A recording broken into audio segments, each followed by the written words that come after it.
Welcome to Samba Samba. Enjoy the video. You start by picking a clear image and opening a browser-based background remover. This avoids installing anything. Once loaded, upload your PNG or JPEG under 10 MB speeds processing. You do this first because automated tools detect edges more reliably with centered subjects.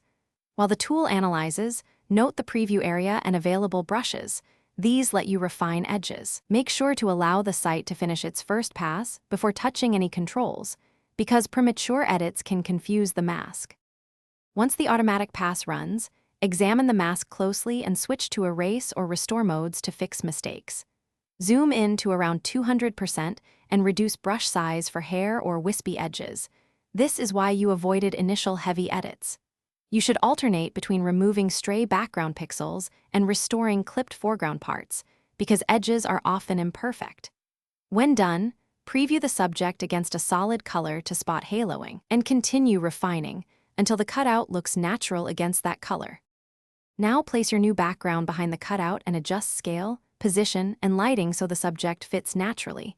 Use slight feathering or a soft drop shadow to blend edges. Once satisfied, choose PNG to keep transparency or JPEG to flatten onto a background color or image. If colors look off, make small exposure or white balance tweaks. They often fix mismatches. Troubleshooting tip: if edges show jagged halos, reopen the mask. Slightly expand or contract the selection by 1 to 3 pixels, then re-export. Thanks for watching. Consider subscribing if we helped you.